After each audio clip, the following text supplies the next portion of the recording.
running away from his Right, problems. he is. And during this time, the First World War broke out. So, after recuperating from a bout of phlebitis, he set sail for the U.S. on the Lusitania in October 1914. He arrived in New York City and moved in a hotel, and he started earning money writing for the American edition of Vanity Fair and doing freelance work for an astrologer.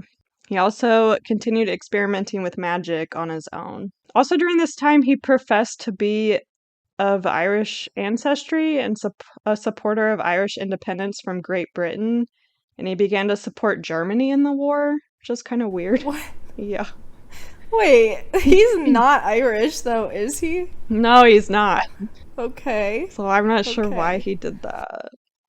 I mean, this part of it's like people think he was a spy, so That might make sense. yeah. He became involved in New York's pro-German movement, and in January 1915, German spy George Varick employed him as a writer for his propagandist paper, The Fatherland, which was dedicated to keeping the U.S. neutral in the war. And in later years, detractors denounced Aleister as a traitor to Britain for this action. But, like, he could have been a spy for Britain, I guess, and, like, infiltrating. Yeah. Or he could just be a limp-spined loser who Right. betrayed his whole country. Yeah, he could be that as well. He then became involved with Jeanne Foster. I think that's how you say it, right? That also sounds I would familiar. probably say like Jean. Jean? Jean, yeah. Foster? Yeah, Jean.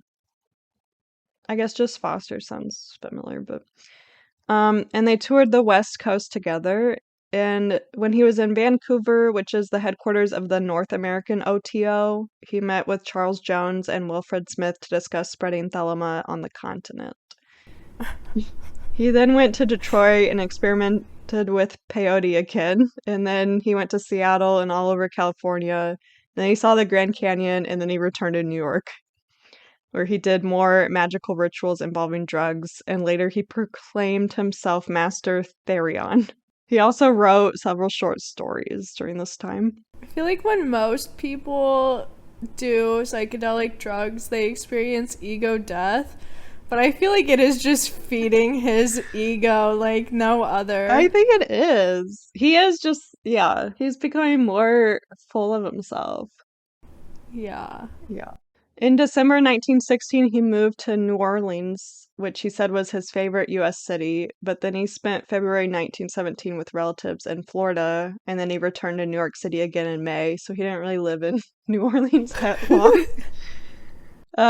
And back in New York City, he moved in with artist and AA member Leon Kennedy, and he learned his mother had died. And then the Fatherland publication collapsed, but he continued his association with Theodore and was appointed contributing editor of an arts journal, The International. And he used the journal as a way to promote Thelema, but then the publication also soon went under. Everything he touches dies. It is kind of like that. He then moved to a studio apartment with Roddy Minor, who became his partner in The Next Scarlet Woman. And through their rituals, he believed he was contacted by Lam, a preternatural entity that some people think was an alien due to Aleister's drawing of the creature, which looks similar to other like gray alien accounts, which we talked about I've him heard in a of it. past episode. Lamb, right? Yeah, Lamb. Did I say Lam? I've Don't heard know. of. I don't know. I've heard of lamb. Well, it's Lamb, yeah, because we talked about it past episode. Yeah, that's where this idea came from, right? Yeah, it did.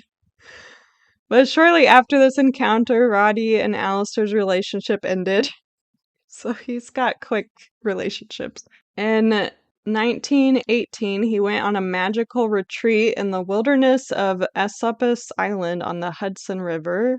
While he was on this magical retreat, he began translating the Tao Te Ching, and he claimed he experienced several past life memories. And once he got back to New York City, he moved to Greenwich Village, where he took Leah Hersig as his new lover in New Scarlet Woman. And he took up painting as a hobby and exhibited his works, like, somewhere in Greenwich Village.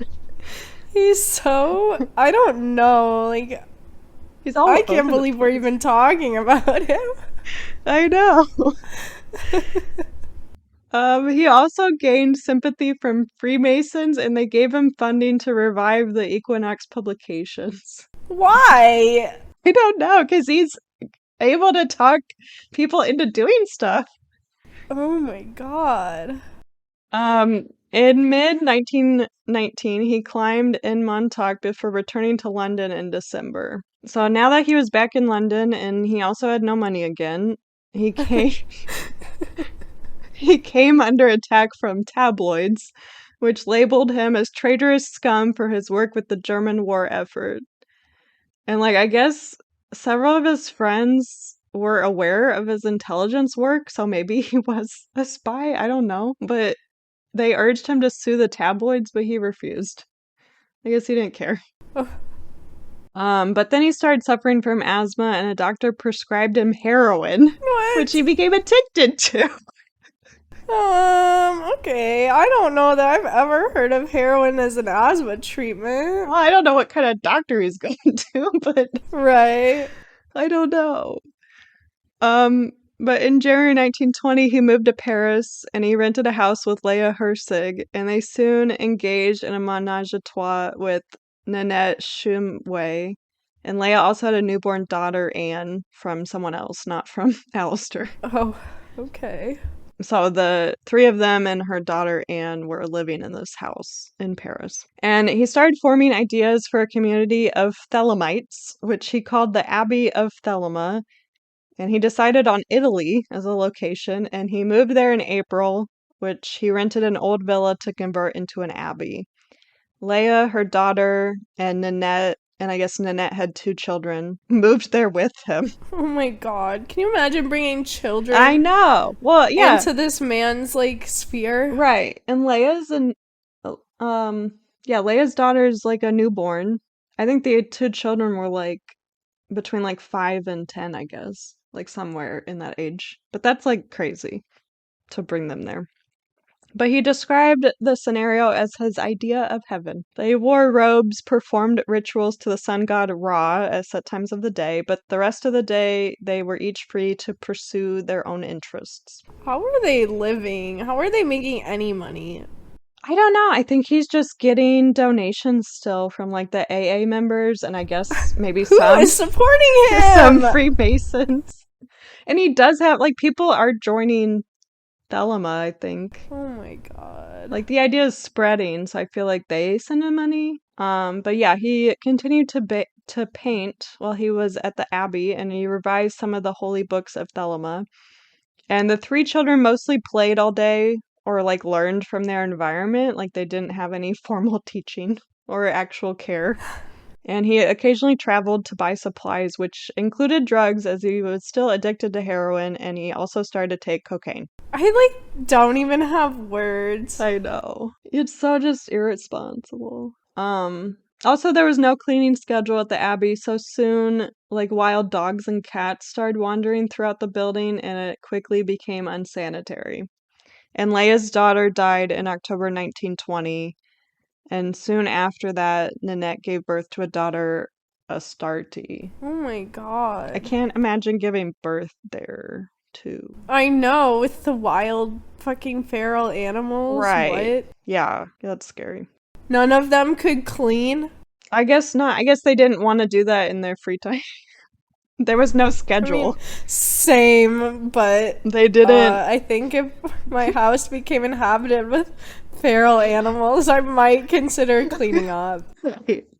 We're just leaving at that point. But they're all on heroin, I'm sure. They're just like, Yeah, they're all drugged out constantly. But new followers arrived at the Abbey to be taught by Aleister. Oh my god, okay, imagine showing up to this person that you think is like your version of Jesus, Right. and he's living with wild fucking dogs in a fucking pigsty. Right. Yeah, you hear all these great things and you quit your job and go there and you're like, shit. But because of that, like all these new people coming, there started to be arguments on the way he wanted to perform rituals. Because he wanted, like, like everyone had to participate in sodomy Oh, and like stuff like that. Like not good. what did they think they were joining? Not a sex cult, I but it guess. was more like a sex cult. But in February 1922, Aleister went to Paris to try to give up heroin, which he was unsuccessful, and I'm not sure why he had to go to Paris for that. He had to get out of the lifestyle. Yeah, because I don't think they still had like their house in Paris, but then he returned to London in search of money, and he published articles for the English Review and wrote a novel, which received mixed reviews and was not very successful. And during this time, a young Thelemite named Raoul Loveday moved to the abbey with his wife Betty May, and Betty hated life at the commune, but Raoul was fully devoted. And Betty said Raoul was made to drink blood from a sacrificed cat, and they were required to cut themselves with a razor anytime they used the pronoun I. Oh my god. Yeah. And one day Raoul drank from a local polluted stream, and he soon developed a liver infection, which resulted in his death in February 1923. So Betty was able to leave, and she returned to London. And she told her story about what she had to endure at the Abbey to the press. So they ran the story, and they called Aleister the wickedest man alive. And Aleister thought many of their accusations were slanderous, but he didn't have the money to sue them. And so many newspapers across Europe and North America ran the stories, and as a result, Mussolini learned of Aleister's activities in Italy at the Abbey. And in April 1923, he was given a deportation notice, which forced him to leave Italy. And like without him there, the Abbey was closed. Thank God someone took care of that. I feel like if you're doing stuff that's so fucked up that they are deporting you, like, Right. fuck, it had to be bad. I Yeah. mean, what you said was bad, but I feel like that was just like Yeah, I feel like the that's tip just of the iceberg. yeah, exactly. Like there had to have been other stuff that just people didn't say. Yeah. So Alistair and Leia went to Tunisia where he continued to have poor health, and he tried again to give up heroin, but he was unsuccessful again. And he went to Paris in 1924 for a nasal operation due to his cocaine use. Oh my God, he's the original Stevie Nicks. Yeah. He also took on more students to try and make money, which one of them was Dorothy Olson. And in early 1925, him and Dorothy went to Tunisia and wrote a book on account of a vision he experienced in a trance. No relation, by the way. Yeah, it's it's Eaton. Yeah, it's E.N. Right. In March, Dorothy became pregnant, and Leia was asked to take care of her. And Dorothy then miscarried, so Alistair took her back to France. And after this, Leia distanced herself from Alistair, and then he denounced her. And there was also some drama, like with the OTO, as Theodore had died and had named Alistair the new head of it, but this was challenged by other members, which, like, they called, I don't know what it's called, a caucus. I mean, that's like the court, but they called a Yeah. meeting, I guess. And the vote was split, so it resulted in the OTO splitting. So he just destroyed the OTO. He literally ruins everything he Yeah, touches. And right. everyone says, oh my God, we love him. Yeah. Until after a while, and then they leave him quietly. So then he moved to Paris and he broke up with Dorothy in 1926. And after that, he had a string of even more superficial lovers and continued to have poor health due to his addictions. In 1928, he published Magic in Theory and Practice, which received little attention at the time. But, like, I feel like that's one of the more well known books now. Like, I've heard of that one. I might have. But yeah, I haven't heard of any of his other ones. So, Yeah. In December 1928, he met Maria Sanchez, and Alistair was then deported from France by authorities as they disliked his reputation and feared he was a German spy, since he was sympathetic with Germany. So, he married Maria in August 1929 so that she could like follow him to back to England. oh, And now that he was back in London, Mandrake Press agreed to publish his autobiography in a limited edition 6-volume set, and they also agreed to